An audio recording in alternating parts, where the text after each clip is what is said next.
Good afternoon.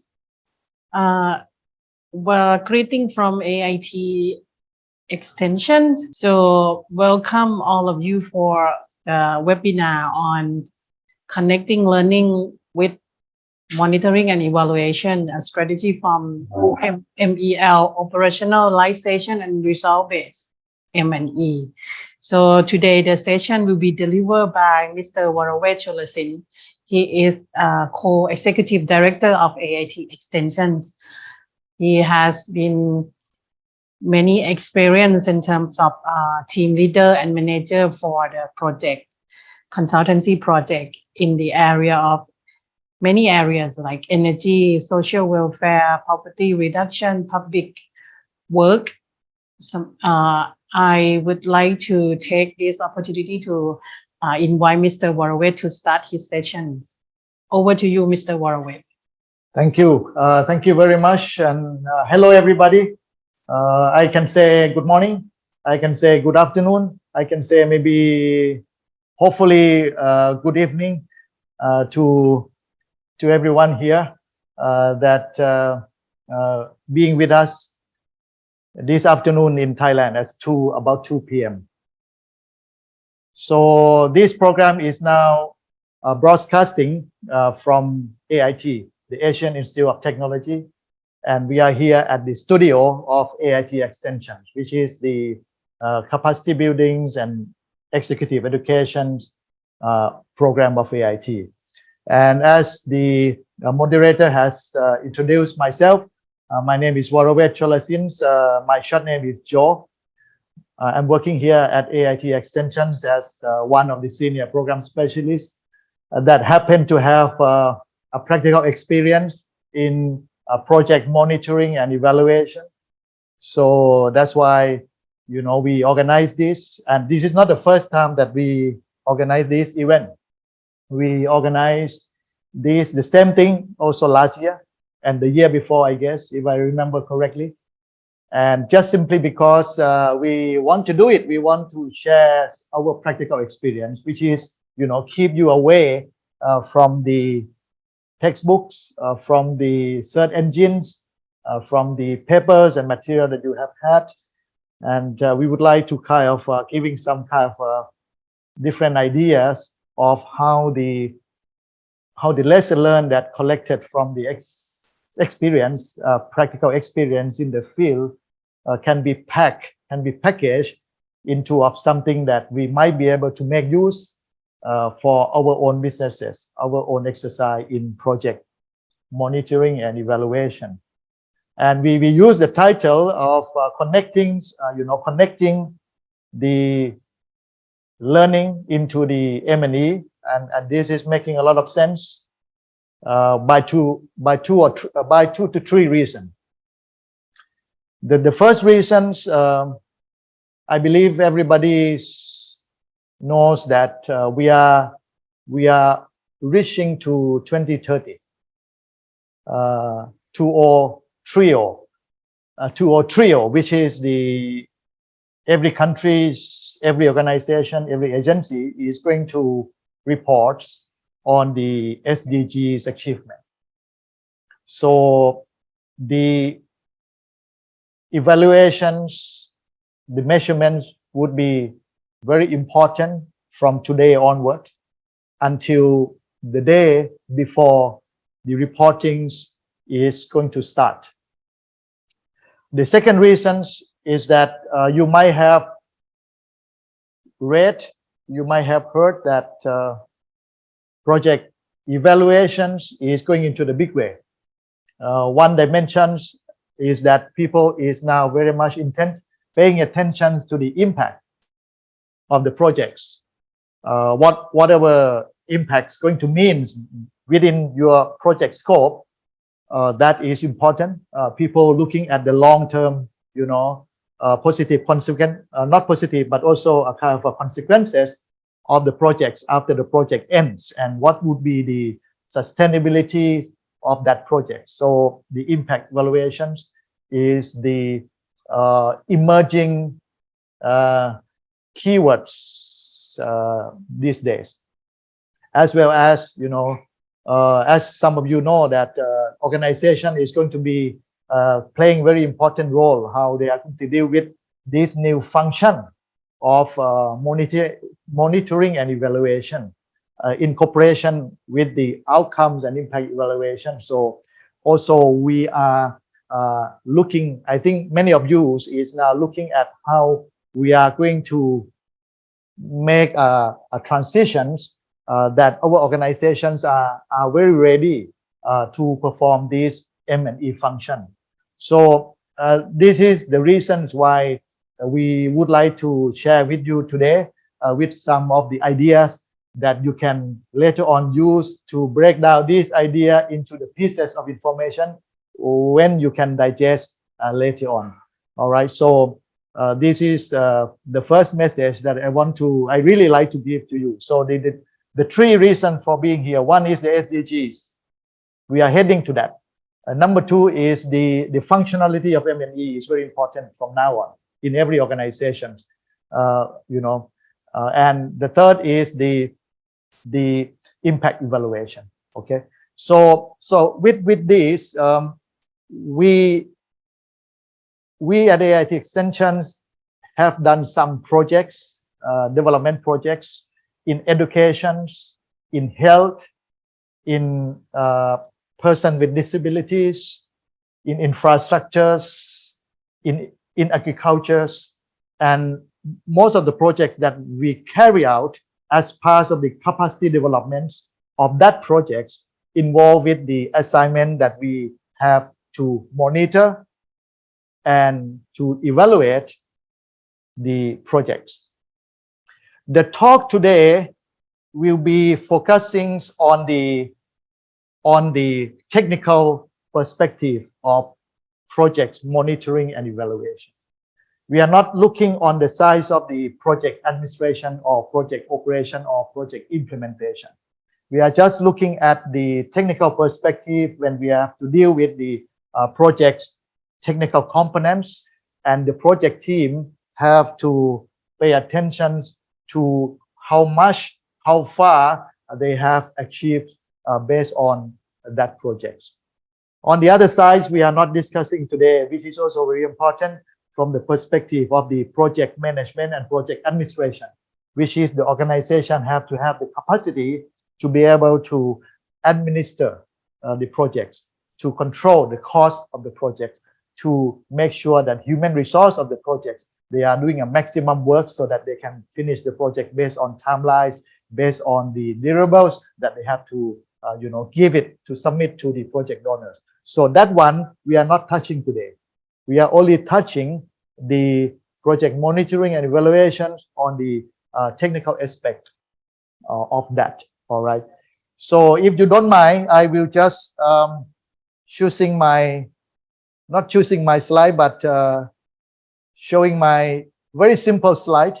I have a many set of slides, but I choose this one because it's very basic, and this slide will allow me to share with you, step-by-step things, because there are a lot of information there. All right. So in the past 5 years, when we started to get some experience in project management at AIT here, especially our team at AIT Extensions, we have learned that we would come up with some of the terminologies that we are using on our own, and we use this short form in terms of DEMER. All right, and we want to kind of promoting this DEMER model in a big way, so that people get the message. Whether they can make use of this one or not, but at least we want to be one of the choices that you might help you to frame your ideas behind project monitoring, evaluations, and learning. So this package of the orange color things might be able to help you. You may agree with it, you may not agree with it, but at least I think the whole package, no doubt, everybody can understand that we are talking in the same wavelength of the project monitoring and evaluation. Okay, so the DEMER model. So The DD model is nothing, but it is something like, we try to reframe it. We still appreciate the project cycle. And we, as a project people, we need to understand what the project cycle, whatever this project cycle concept is coming from, various organizations, various agents, various companies, various firms, various donors, doesn't matter. But actually, these are the common understanding that a project cycle is very important, that we have to understand, so that we can see how this project cycle can be fit into the projects, learning, project evaluation, and also a kind of what do you call that, non-stop ongoing process of learning from the previous experience, so that we can add on the new values to the projects all the time whenever we get money, whenever we get resources, right? So we if you look at this picture, you can see that something that very strange in this one is the evidence generation. And actually, evidence generation is something along the line that we would like to, we would like to enhance, we would like to strengthen, that when we are implementation of the projects, execution of the projects, we also making sure that, there will be something along the way that helping us to be able to measure the achievement of the project. And that thing should be solid enough, meaningful enough, and also, in line with the project scope and project objectives and project goals, expectations a lot, so that, we can have a project implementation in a meaningful way, that we can really reaching to the point where we can make a lot of noise that we achieve something based on the interest of stakeholders. So in this cycle, we add the evidence generations, highlighting the evidence, emerging evidence of that project. All right. So that is the thing that you might see the difference from your project cycle in mind. Right. The second thing that we would add, the dimmer inside, in the middle of this cycle, you can see that, we add the dimmer inside there. And what we mean by that, we want to promote, you see that in every stage of the project cycle management here, it is very important for you to look at these 5, parameters, or 5 criteria, or 5 factors for evaluation friendly project cycle management. I would say so, or impact evaluation friendly project management cycle, right? So we strongly believe that based on our practical experience and evidence, these 5 things is making a lot of sense to connect project evaluations monitoring with learning. All right. And this is the vehicle. This is the vehicles that bring us to collect the strong evidence and do the reporting at the end of the key activities, or at the end of the project ending. All right. So please bear with me that I would like to read those 5 criteria. The first one is data. All right. So in order to connect the learning, we need to have to work based on data from day one. No doubt about it. Without data, it is very difficult to make your projects reportings, meaningful, and also people listening to that. All right. So we keep data there. Whether this is the projects that you are looking at the project identification stage, or at the project's implementation stage, or at the project's follow-up stage, you need data.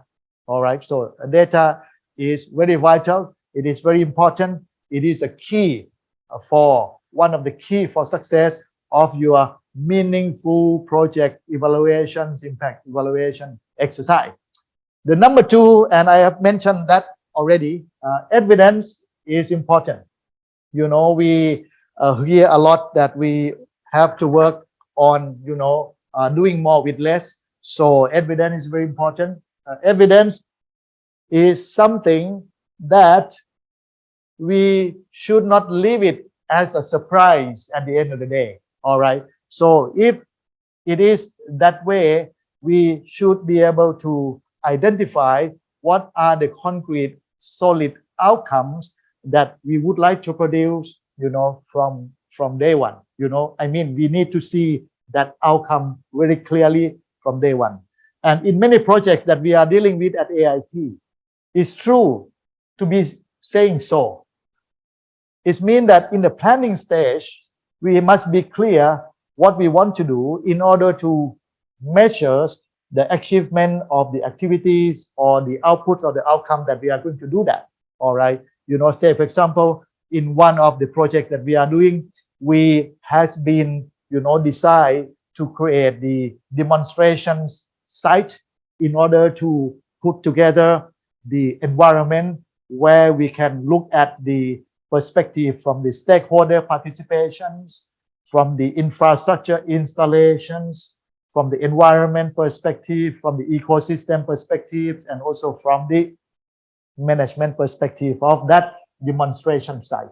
And that demonstration site has to be planned in order to see the comprehensive evidence where we can really measure the real world, impact of the projects. All right. I will mention this in my last slide about why we have to do so and what is the trend is going ahead on that, right? So the evidence is number 2. And the number 3 is the measurements. And the measurements can mean by indicators, it can mean by actions, it can mean by the activities or the tools that you are going to use. Okay, so this is all together that we have to make sure that we need to know that what are the the tools that we are going to use for evaluation, ongoing evaluations or impact evaluations or monitoring, every month, every quarter, every week, so on and so forth. It depends on the nature of the projects, but we need to know the tools. We also need to know the technical parameters. We need to know the technical variables. We need to know the technical criteria, based on the components and sub-components of the project that we're looking at. Say, for example, if you are looking at the education development projects for early childhood, for example, right? So you might need to look at the parameter when you are looking at the children-family relationship. You have to look at also what is the parents' relationship with the children, what is the interaction of the young children with the curriculums and materials that they are learning, and also what is the relationship with the teachers, with the students, and also relationship, more interaction between the young children with the co-curriculum activities that they are doing that. So those measurement is required in the different subsector where you are going to measure those. All right. So the tools, the indicators, and also the mechanism, the regularity, the skill that we need, the kind of a focus of the thing that you are going to do the measurement. So that has to be clear at the beginning so that we can really measure the outcomes of the project. And next one is E. E is important. We have been kind of internalize that mistakes, errors are useful. All right. So because of that interest, because of that trend, we should appreciate the mistakes. We don't promote to make a lot of mistakes for sure. We don't promote to make a lot of people errors for sure. But once it is happening, and once we know in advance, once we assess it, once we know, it will be very useful, because that errors, that mistake, that kind of what we call, difficulties or problems. So when we know, then we can learn from it, and then from that learning, we can repackaging in order to create the new products or actions in order to make things better than today, all right, or better than last quarters, or better than last week, better than last month in terms of the project implementation. And we have to adjust that from the people factor, the team factors, the management factors, the cost factors, the material factors, the finance factor, so on and so forth, by looking at the error, so that we have to break down. So that is we are happy to learn from mistake. That is the point that I want to make here. And last but not the least is reporting, and it's a big thing. Reporting is a big thing because at the end of the day, communication to stakeholders, what has been happening, what is happening, and what next is very important. And if you imagine SDGs in 2030, which is about less than 5 years from now, right? It's less than 5 years from now. Reporting will be very important. By that day, you can see a lot of dust, you know, in the environment of SDG reporting. People are busy with starting collection information, you know, trying to analyze that data and also trying to, you know, put together the meaningful forms and shape of the reports in order to submit to the SDGs, you know, agencies, how far they have achieved those things. So reporting is very important because it is a communication tool. It is a feedback tool. And also it is something that we need to take it in order to show what is the fact finding that we can get from the project. So this is the reason that I'm trying to explain to you and trying to convince you that why we put them into the name Deemer. I don't have other better name than this. So if you have any suggestion for a better name, you know, more, you know, handsome and beautiful and nice name than this, feel free to suggest so. But as of now, for 2 years already, we cannot get rid of this name. We still register this name in our mind, and we think that this name is somehow okay, it's workable. Okay, so that's the Deemer cycle. So in the next 5 slides, and in the next maybe 20 minutes or so, I will go to one by one. And please bear with me. I try to go slow, and I try to give you a key piece of information and also a kind of snapshot of the things that I want to talk about. And feel free to read this. I will put together this slide and give it away to you in a different form so that you can make use of it in one way or another. But believe me, this is going to be extremely useful to you. Okay, we just give you a piece by piece of information. So when we are saying that Deemer is meaningful or applicable to every parts of the project cycle, you know, when it is coming to the project identification and project scoping, you know, it is important. You know, you might want to start the new project. You might want to start thinking about how to solve problems. You know, the global problems, the national problem, the policy problems, the scientific problems, the social problems in different scales. So you need to identify what is the new initiative and new strategies that you would like to have that. And also with that, you know, kind of scenario shaping, you also have to put your objectives and so on and so forth, so that you really give a very clear scope of your project identifications, right?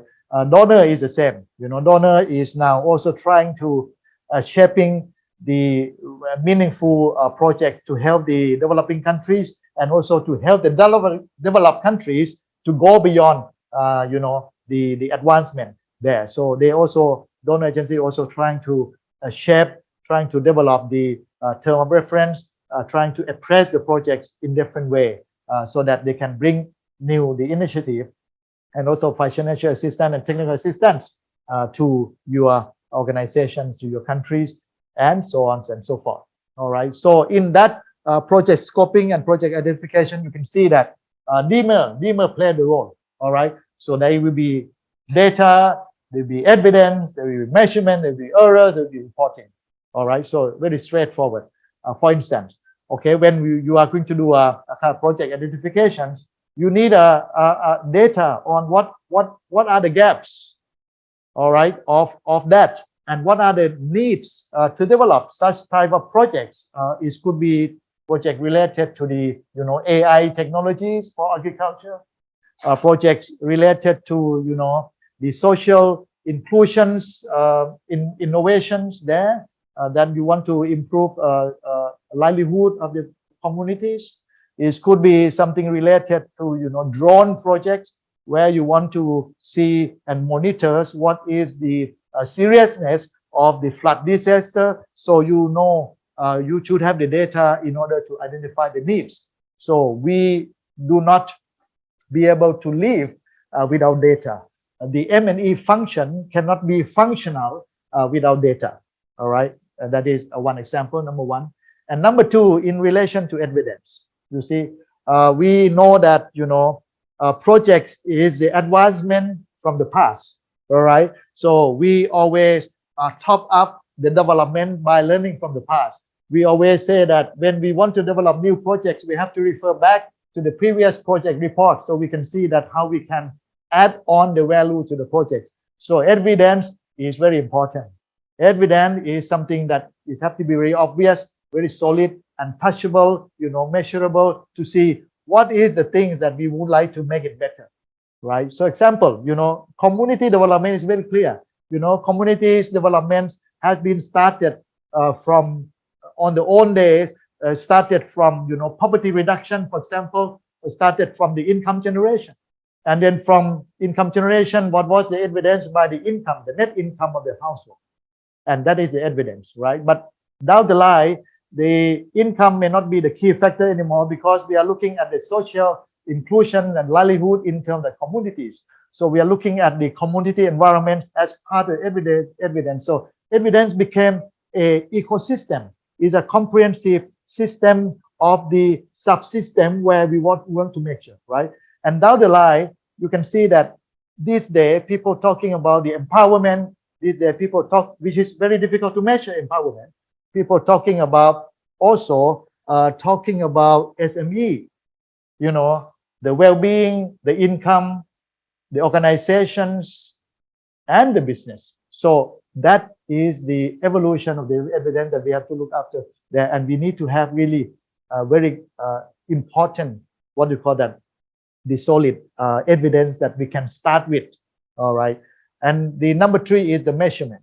And this measurement, of course, when you need to make sure that the evidence that you already discover, you have done the research, you now having that tabulation of the analytics of the data that you have, and make sure that what are the missing part where you want to fix by adding the new projects. All right, so that's why measurement is important. And if you do not be able to measure, how you are going to know things is having gaps, and what are the deficit, what is the deficiencies there, and then we can move on with the new project proposal, for example, or your studies, dissertation or thesis that you can answer to your professor or teachers there. So it's very important to make it very strong, very convincing. And the errors during the identification of the projects, that you can see that you also have to look at the lesson that you have learned from the past, and you will not repeat that error. Error is a very meaningful footprint, and some error we should not follow, some error we can follow, or we can make use of it in order to benefit to our organization or to our projects, and so on and so forth, and you come to the reporting. So my point here is on your left hand side. I'm just making this note to make it easy for you to perhaps think about that. Baseline data is very important.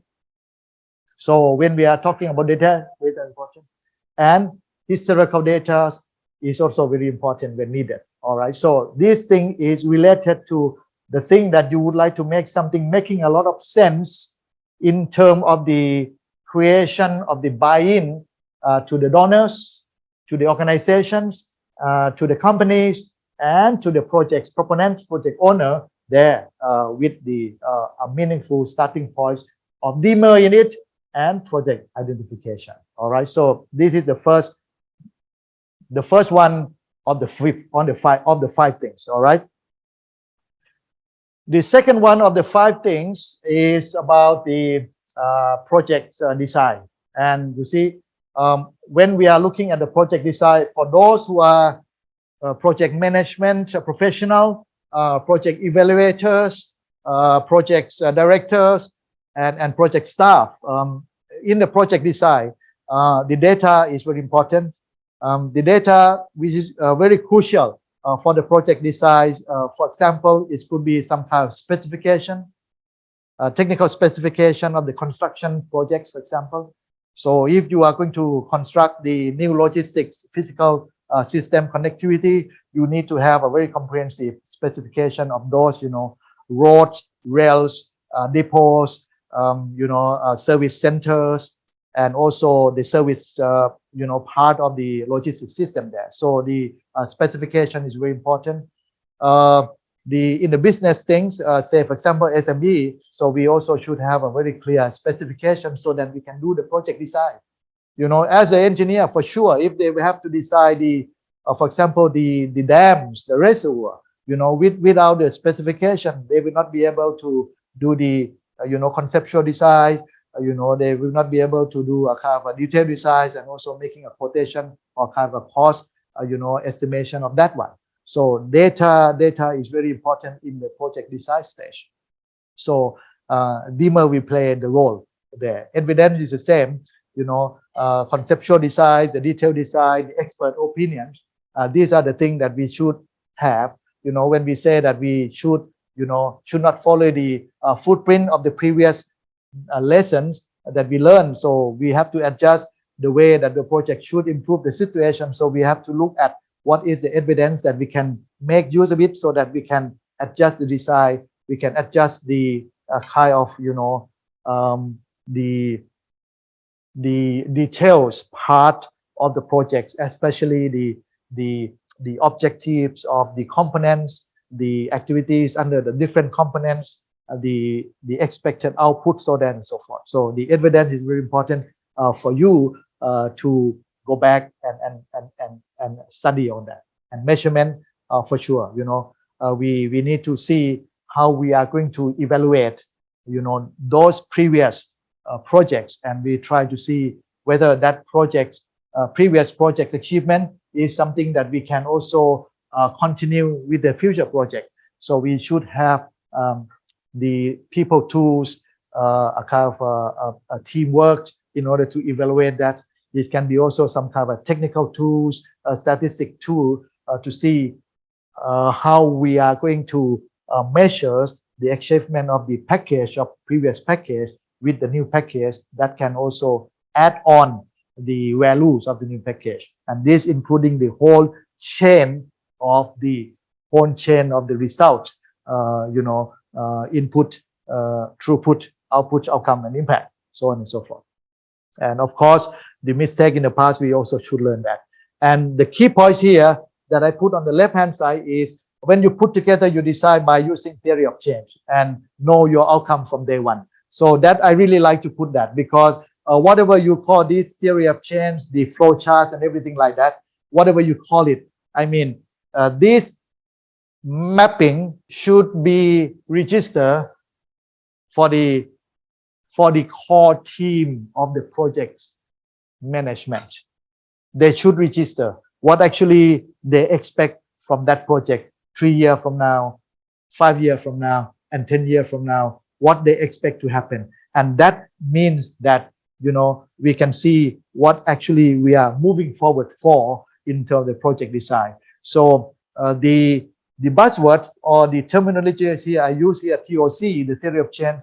As of now, those who are in the development world can understand that how we can make use of the TOC as a skeleton, as a framework for project monitoring, project evaluations, and project impact evaluations. Those who know theory of change will understand immediately how useful it is to be used for the project design.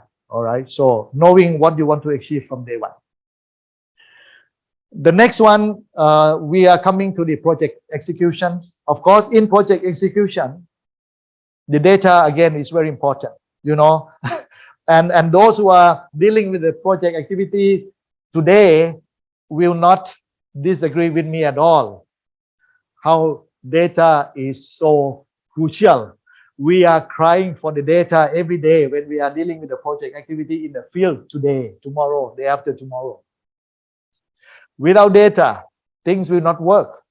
we will not be able to convince, we will not be able to give a rationale to be able to work in the field in order to make things change.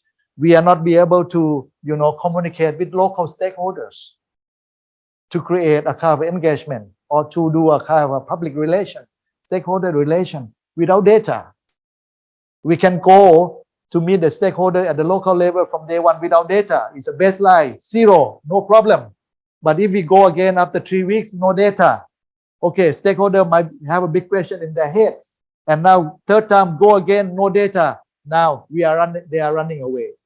All right. So data is very important for the stakeholder engagement, for the customer relation, the stakeholder relation, for the implementation, technical part, and also non-technical part, non-infrastructure and infrastructure part of the project. So data, evidence, measurements, errors, reporting, these are the mechanisms that we should keep in mind when we do a project execution. Measurement, no doubt. When we are doing our ongoing projects day by day, we don't need to report in a big way to the donor agencies or to your main organization. But we have to report to your project team how far you have achieved that project outputs. So you need measurement in order to communicate internally. What is the problem that you see in the projects in the past 3 weeks? Anything that we can solve, any limitations, anything that we need to address? That is the errors, that mistake that we have to see so that we can, learn from it, we can adjust it. All right. So the DEMER also is a inner part of the project executions, no doubt about it. That's why I have a very strong belief that if our brain register that and our talk is allowing that this DEMER, we can really make it happen before 2030. All right. And I put there in my notes in the red color for you to take away. Project organization and its mechanics to implement the project is vital. It's really vital. What I mean to say is that the project team is so important. The division of works, the reporting mechanisms, the communications, information sharing, and the planning is very important within the project team operation. So keep in mind, and many of you would agree with me that this is something that we need to take a close look into the project execution. And that is the team things, the functionality of the project operational mechanism is something that we should put the DEMER in it.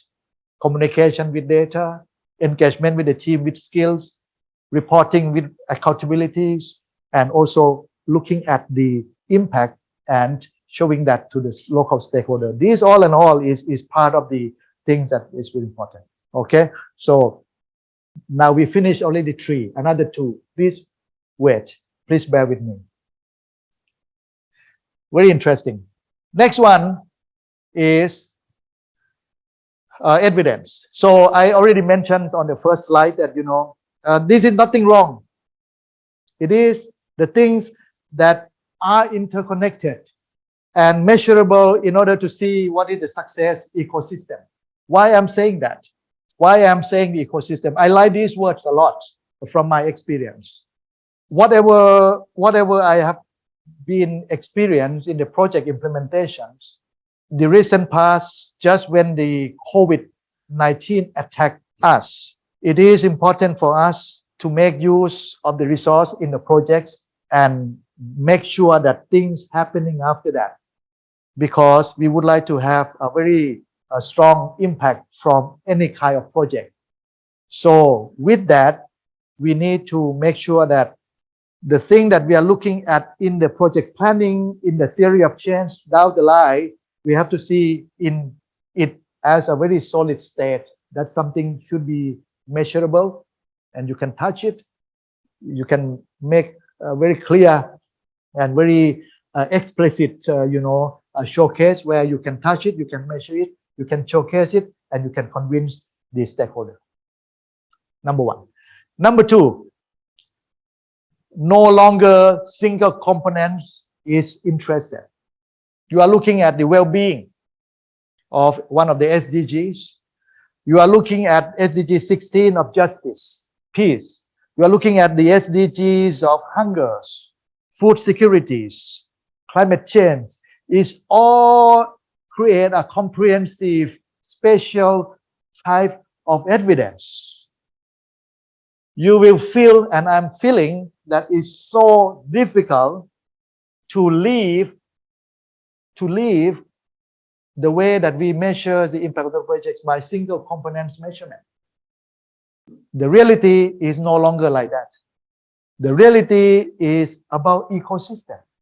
So in the near future, whatever dimmer that you are going to use, we have to interpret those dimmer in a package of what so-called the community ecosystem, the farming ecosystem, the AI for farming ecosystem, the technology ecosystem, the cybersecurity ecosystem. There, where you can see how the achievement of that is having evidence from the ecosystem, not a single jigsaw, and you do not be able to connect. And this is true because at the end of the day, we have to make use of this project evaluation, impact evaluation, meaningful to the larger organization like us.